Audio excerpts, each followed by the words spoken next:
Hi, I'm David DeKok, reporter for the Patriot-News in Harrisburg, Pennsylvania. The 1969 murder of student Betsy Aardsma in Pattee Library at Penn State has gone unsolved for nearly 40 years. Like Betsy, I grew up in Holland, a small town in western Michigan, and remember when her murder was front-page news in the Holland Evening Sentinel.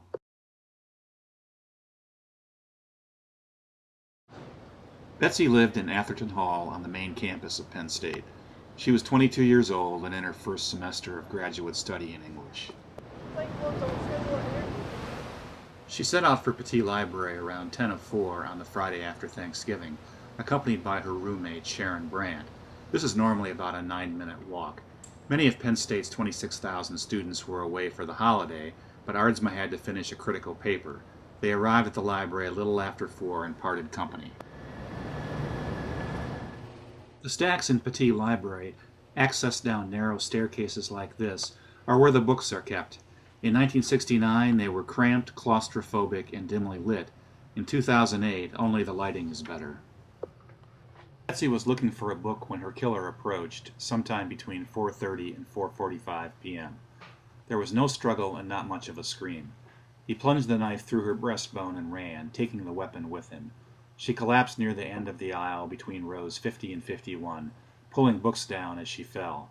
Doctors later estimated she died in less than 5 minutes, but because nearly all her blood stayed inside her body, the first people to find her thought she was having a seizure.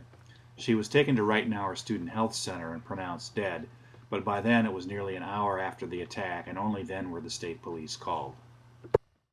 State police interviewed hundreds of Penn State students, but never had a good suspect, nor could they find a motive for the brutal crime. They sent 2 troopers to Holland, Michigan, in a futile search for anything in her past that might give them a clue.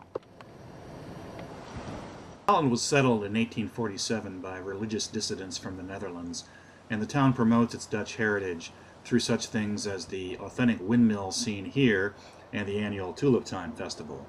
The name Aardsma is Dutch, as is my own.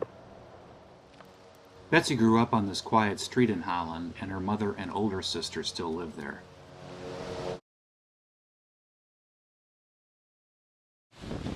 Betsy was 6 years older than I was, and I didn't know her, but we both went to Holland High School and had teachers in common. Betsy was a great student, leading her class as a sophomore and graduating 5th in her class in 1965. She was also an accomplished artist. She was a class officer, participated in Dutch dance, was an athletic sister, and was strikingly beautiful.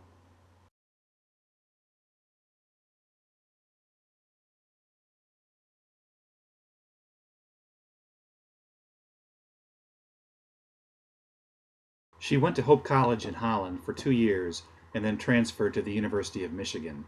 Here she eventually met and fell in love with David Wright. She passed on the Peace Corps to follow him to Pennsylvania, where he was a student at Penn State College of Medicine in Hershey.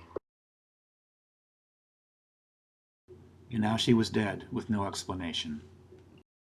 Betsy Aardsma was buried in Pilgrim Home Cemetery in Holland, more than 600 miles from Pattee Library. The state police continue to investigate her murder, but have little more to go on it in 1969. Trooper Kent Bernier, the current investigator, believes the killer is still alive and can be found, perhaps with modern laboratory techniques.